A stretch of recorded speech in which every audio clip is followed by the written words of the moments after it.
I'd say about 60% of our menu is core and classic, and we've tried to change things and we get yelled at and get in so much trouble. And so we know what is always going to be on the menu, and we will be in a lot of trouble if we remove it. And then we always leave room to have fun.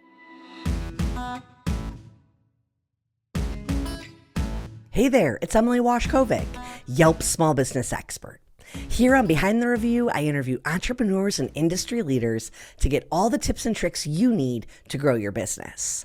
Today's episode features the brand Maman and one of the co-founders, Elisa Marshall. Elisa shares how they landed a year-long collab with Martha Stewart and gave tips for turning customers into brand influencers, even if they're not technically influencers. You might notice she did our conversation from her car, but don't worry, she wasn't driving. Just a busy entrepreneur like the rest of you, juggling a hectic schedule. Let's give our conversation a listen. Welcome back to Behind the Review. Today is a very special episode. I have with me Elisa Marshall, the founder of Maman, which many of you might know if you're on the East Coast. And if not, you're going to hear all about how they got started today. Elisa, why don't you kick us off and tell us a little bit about the early days of the business? When did you first get into entrepreneurship? Of course. Well, thank you so much for having me, first of all, and very excited to chat with you. And I think my entrepreneurship journey started very, very early. I grew up with both my parents being entrepreneurs. My father was a jack of all trades, had an advertising business, antique business, side hustle, eBay business. And it actually started from that when I was 13, selling things on eBay when it first came out. And so I feel like I, always had that like child with a lemonade stand instilled upon me from my parents. So definitely started very early on. It was something that was ingrained as me that, you're going to work for yourself and you should work for yourself. And then, following that, I think once I got to my 20s, had no idea what I was going to do, went to school. I just really found that I had a passion for everything. There were so many things I loved, so many things I was passionate about.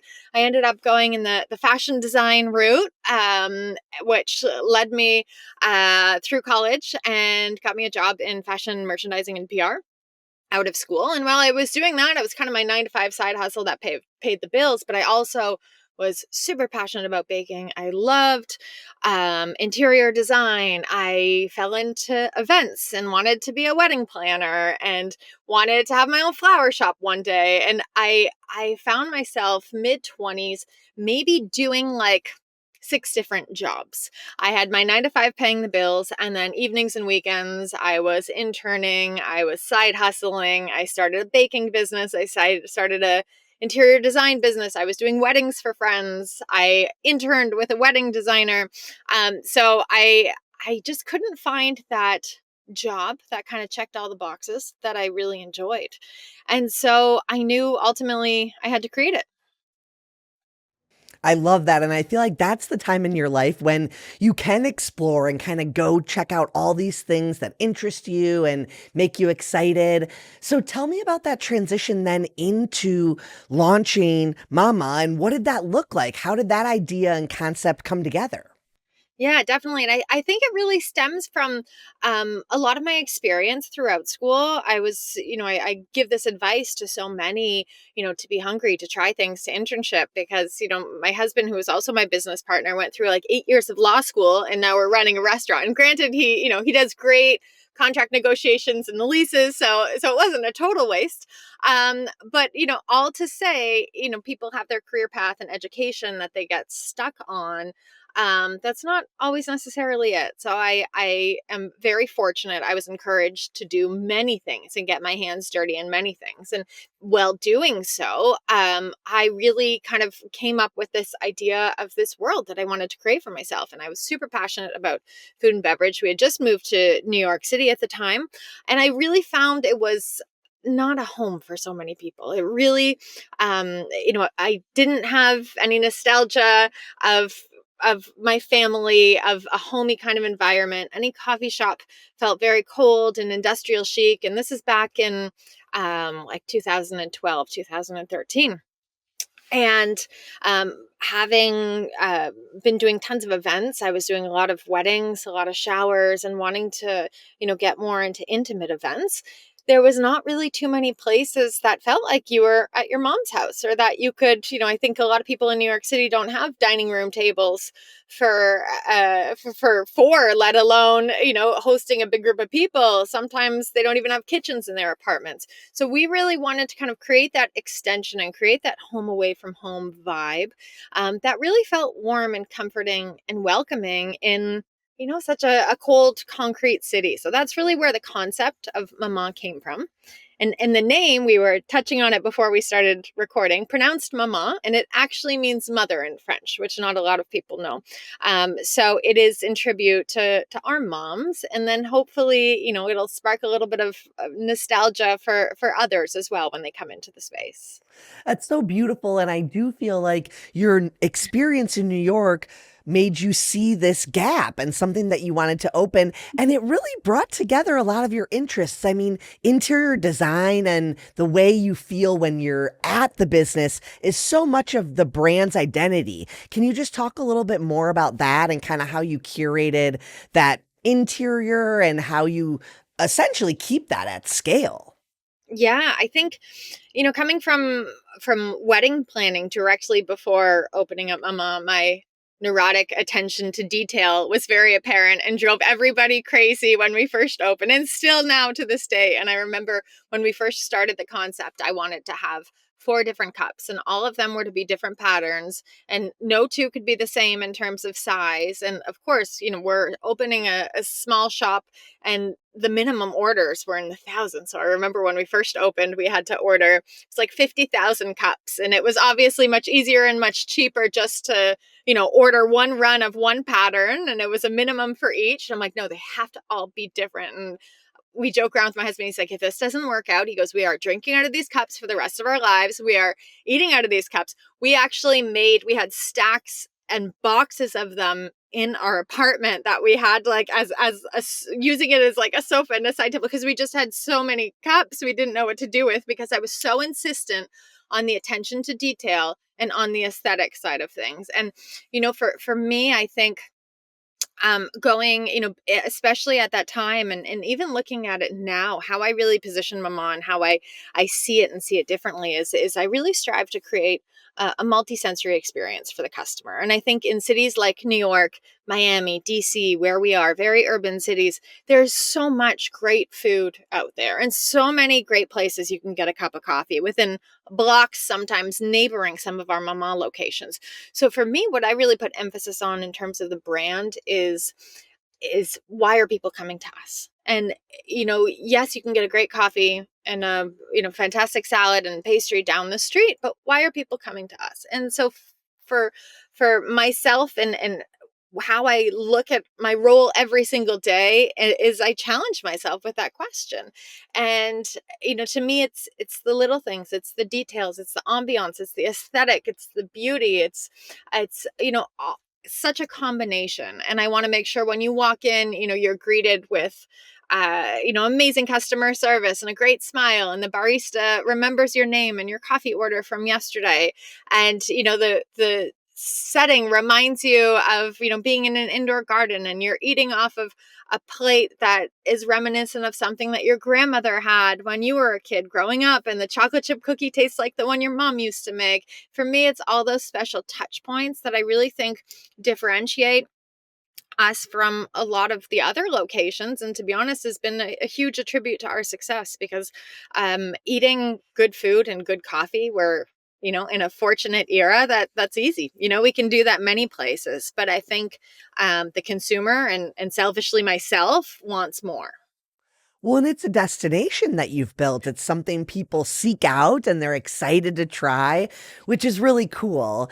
Now you have over 40 locations. What types of operational changes did you have to make? What did that scaling really look like? That was the biggest challenge, to be honest. And I think when we opened our first one, there was so much heart and aesthetic and soul that was poured into it. And I hand sanded every chair to make sure it was perfectly distressed, and hand picked every single dish from, from everything from my grandmother's closet to, vintage stores. And I could tell you a story about every single thing in the space. And obviously, and unfortunately, that's not scalable. So we really had to learn what mattered, what resonated with the customer, and then where to standardize. So I think for myself, and it was a big fight, and still to this day, we all have our beautiful mismatched china that honestly sometimes it's like a full-time job sourcing these, and I love it. I'm at garage sales every weekend. We go to antique fairs whenever we can. I stop by any value village I see driving down the highway to try and grab as much blue and white as we can, because that's something I think that is so iconic to the brand. It's so special that a lot of our partners and investors are like, why are we spending money? Why are we spending so much time on this? Like, can we just not get one SKU and have all the same dishes? And it's something I fight everyone for. I'm like, absolutely not. Never. While I'm still here, those special details will always be present and part of Mama. But then you look at the chairs, for example, and of course I can't, go vintage shopping and handpick all the special chairs in the space. So we had to standardize that. Standardizing the tables. So it was a challenge because there was a lot of letting go that I had to do, which wasn't easy. Um, and there are a lot of practical elements too. So I think we were fortunate to come up probably after about like store 8 or 9, were able to come up with like a nice balance of custom, detail oriented, and special vintage pieces compared to, you know, click and order, and this is the SKU for what we use here. So I think it's the balance that keeps it practical, but then also helps to retain its charm.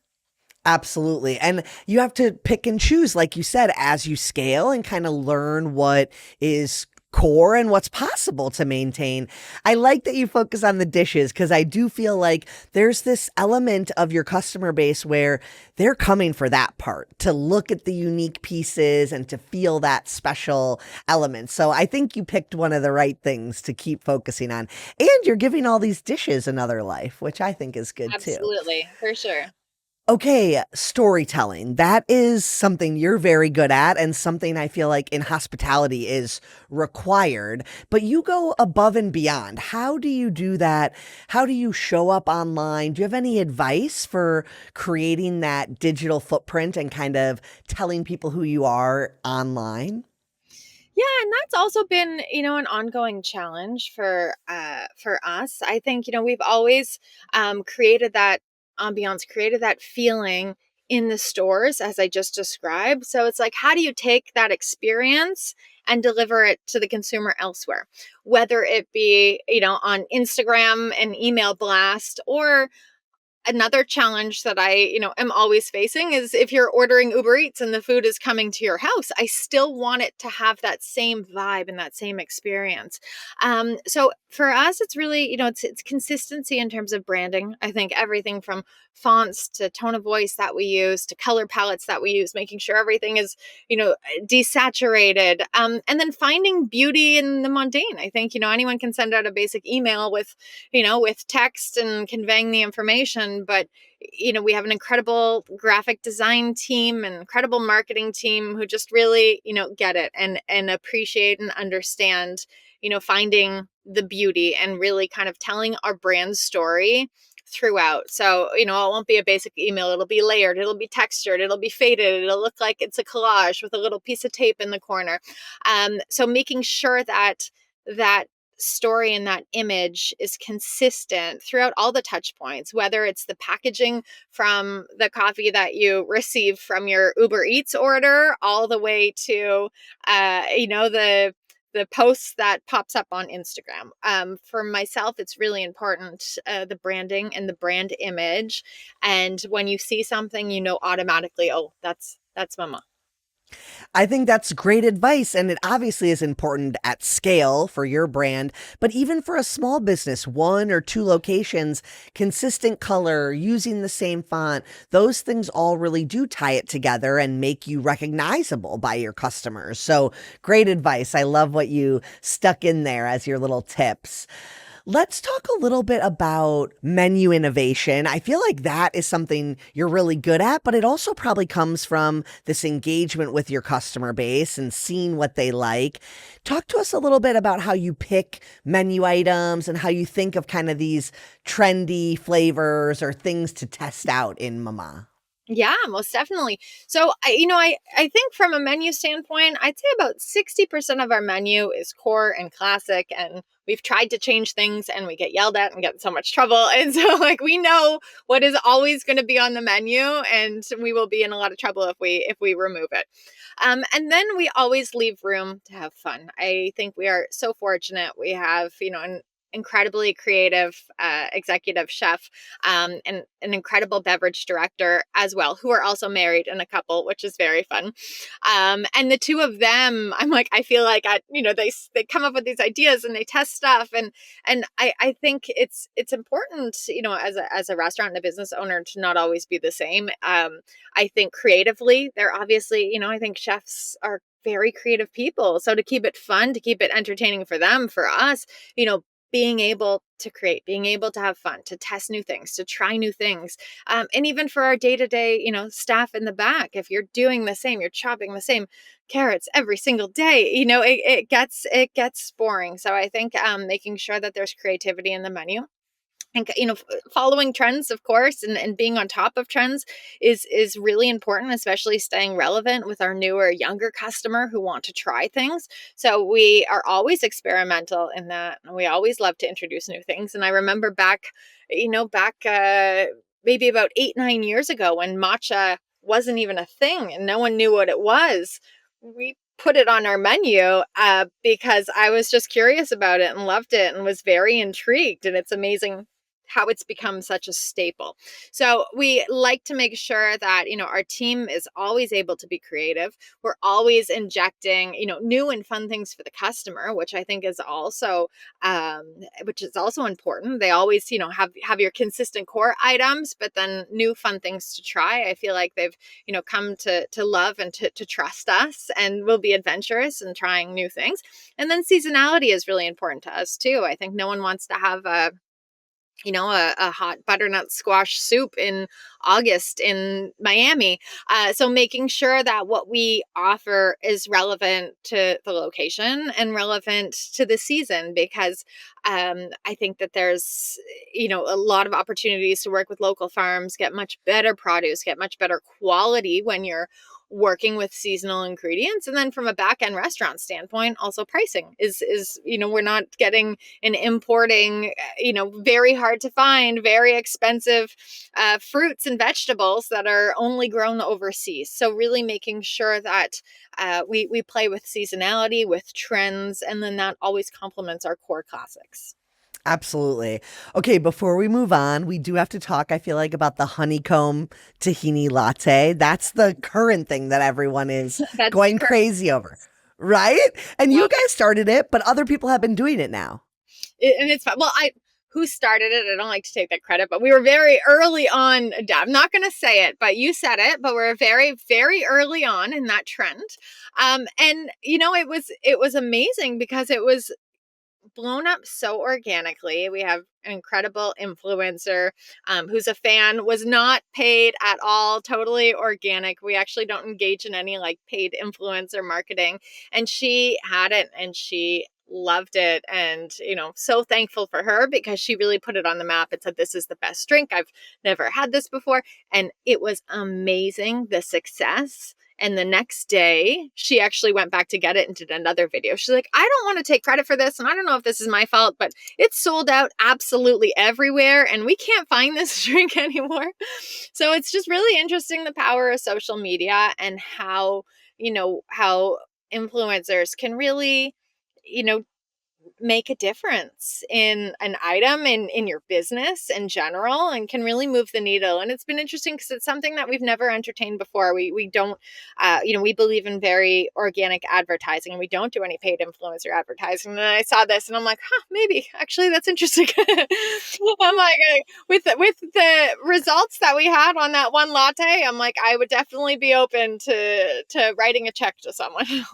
Well, yeah, and I think it's a good topic for business owners to think about, right? And Mhm. there's a scale too. I mean, for your business, a big influencer is what's going to help get that traffic maybe through multiple stores.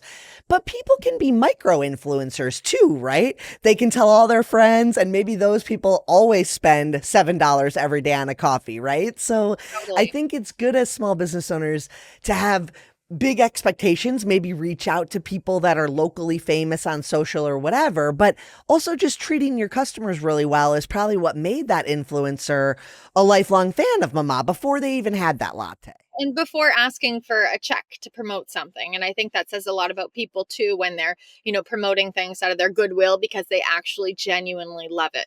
And for us, we look at it as our everyday customer as an influencer. I think, our moms who come in are who will talk to the other moms and, carry their mama cup to school pickup. It's like those are our true influencers. And those are the ones who, end up driving the traffic and planning the after school dates and the after drop off coffee meetups with the girlfriends. Like for me, those are our customers.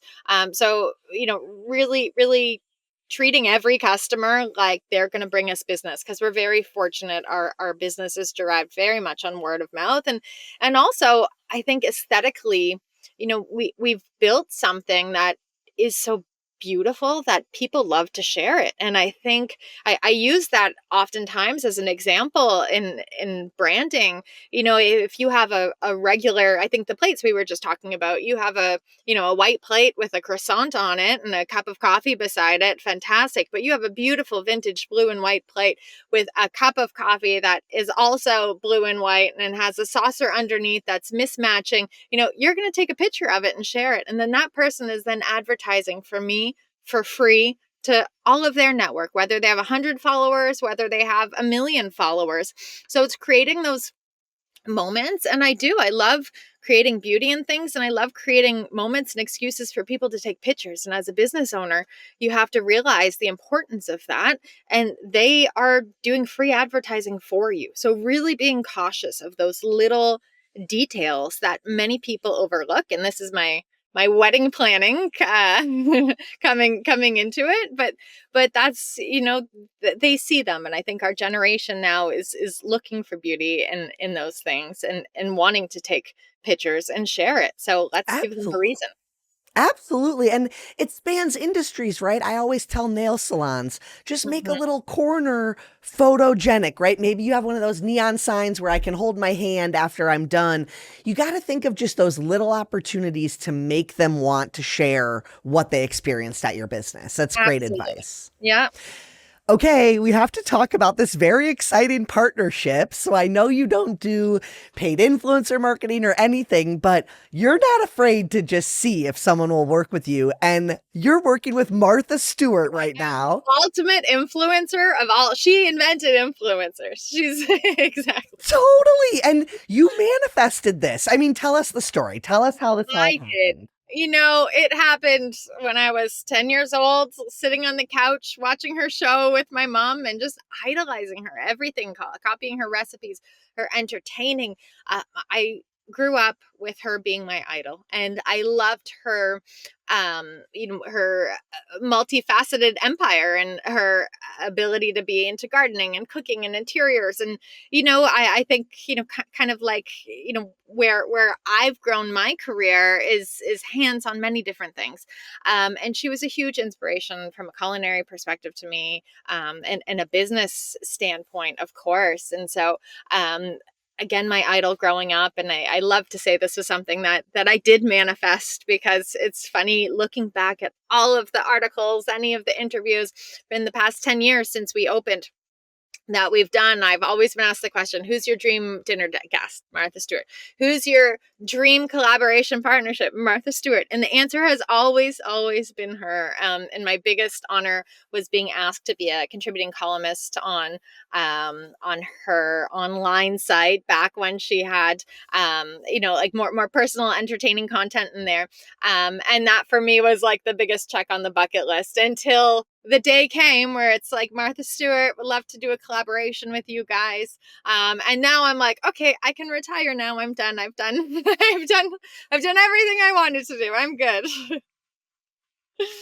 So that was just an amazing opportunity. And what we're doing now is we're doing a year-long collaboration, and we work together creating alongside both of our chefs, creating like a Martha x Maman menu. So it's a combination of items that we love, top selling items that she puts her twist on. We've taken some of her recipes from some of her iconic books and brought them onto our menu. So really curating a beautiful, like kind of marriage of the two brands using her culinary expertise and ours. And offering, drinks, pastries, sandwiches, tarts. And then we're going into some retail items as well for the holidays, which is very exciting.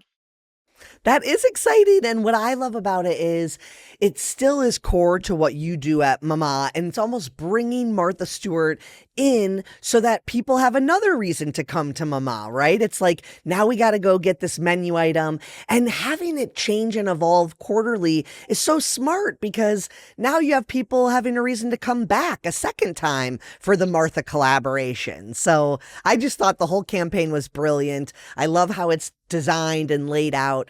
Can you share any advice for how you source collaborations? Like what makes a good partnership? Anything that would be a red flag, maybe that would cause you to not want to do a collaboration with someone? Yeah, I think, I think that with collaborations, it can be very tricky, and I think that we've had a lot of requests for collaborations. I think for myself, I really want to make sure that we share the same audience and we share the same values. And we have had potential collaborations that have been very hard to turn down because they've had big checks associated to them. And I'm like, this is just not my customer base. And it's like, I don't believe in this if I don't love the product. I think you can speak to it like, a lot of influencers do. And you see some of them who are just like selling out something that is just so off brand for them. So I feel like really making sure it's something that you believe in, it's a product or a person that really aligns with yourself and your customer base. Because once you start going off track, you start to lose trust, I think, with your customers. I think you start to lose authenticity of who you are in terms of your brand. And there have been some that we've had to turn down, and it's a shame because like business wise, it would have been a phenomenal opportunity, but it just didn't make sense.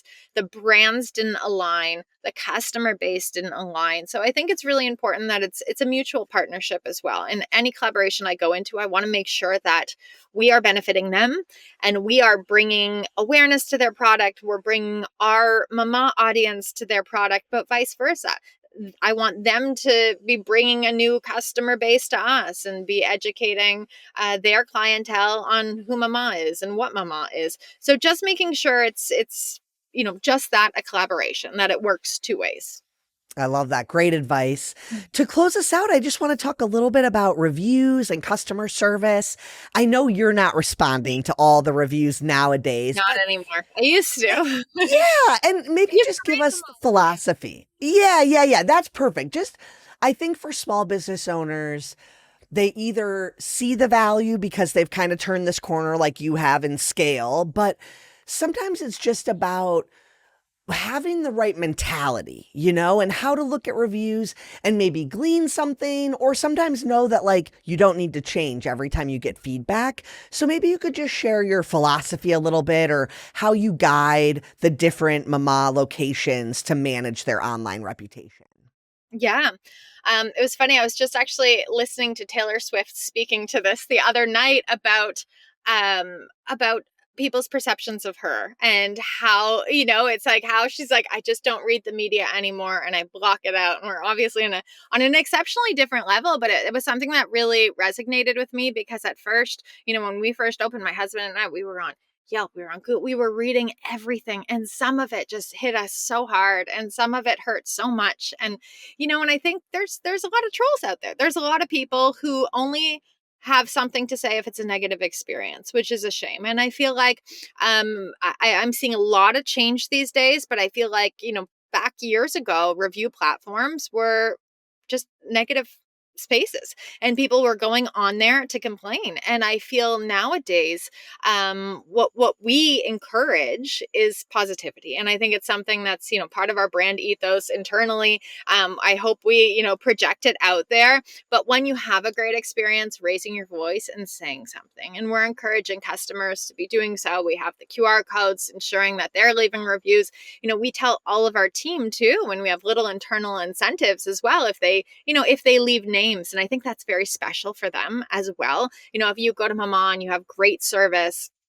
You have weekend brunch and James is there and he's doing a fabulous job and he really went above and beyond. And he's so personable that you even know his name, that he's able to, say, hey, would really appreciate it. Here's a little QR code if you can scan and leave your feedback. So really kind of cultivating a positive environment with regards to reviews is very important. And then I think internal reviews is also something that, that we do that I really love. And I think, there's definitely the one element of customers reviewing ourselves and our spaces. And on the flip side, I think it's equally as important to receive feedback and reviews from our employees, because they're the ones who are front of house. They're the ones who know the most, and we have them send reports weekly to us as a store, kind of giving ultimately their reviews of the week. And some of the cookies came and burnt. Great, it happens, but if it's something that we see on a consistent basis, time to red flag and time to do something about it. We had, a great positive experience with this customer. We're loving the new Martha collab drink. So I think as a restaurateur, not only receiving reviews from the customers are important, but ensuring that you're speaking with your staff and ensuring that they're sharing feedback, because we've learned so much from that, because we're not there every day. I wish, like we used to be, we're not in the store. And, a little small example is, one of the bus boys spoke up and said, every single day I'm dumping mixed greens and I'm throwing them out because we were serving mixed greens with all of our sandwiches and all of our salads. And it took feedback from him saying, I'm scraping them off the plate constantly and throwing them in the garbage. And this is so much waste. And we're like, we start analyzing it. We start looking at it, asking the stores to track it. And in the end, people aren't eating it. And it's a waste of food. It's a waste of money. And now if you want, we change the price, reduced, and you can add it on the side if you want it. So it's those things that really help us grow as business owners. And I really encourage reviews, both negative and positive, from staff internally as well as customers externally. I don't think we could have closed on better advice. And I'll be honest, we don't talk about doing employee reviews as much. I've definitely had guests share it in the past, but I feel like that is so valuable. And even the example about the vegetables is a good motivator for business owners as to why they might want to ask their staff in a more formal way. How are things going? What are you noticing? So I love that. I'm really glad that you added that in. And I think that'll be a great learning for our audience. Is there anything else that you want to share with the entrepreneurs that listen, or maybe people that live near a Mama location before we wrap up? Yeah, most definitely. Well, I really hope for those who do live near us, you're able to come and experience it. Try our Martha menu, of course, and if not, we do ship nationwide as well. So our cookies, which we're very well exceptionally known for, Oprah put them on her favorite thing list. And if you're not near a Mama, that's something that we can have delivered to your doorstep as well through our website. Well, thank you so much for coming on today. You were dropping nuggets everywhere for business owners on how to grow and really be a good business, both online and in person. So thank you for taking the time to join us. And I'm so excited to see where Mama goes from here. Thank you so much for having me. Me too. I'm excited for what's next. Thank you so much for tuning in. Be sure to subscribe to the channel so you get an alert when our next podcast episode drops. And check mama.com to see if there's a location near you. If you have questions or want to be on a future episode, feel free to reach out to me directly. You can email podcasts@yelp.com. See you next time.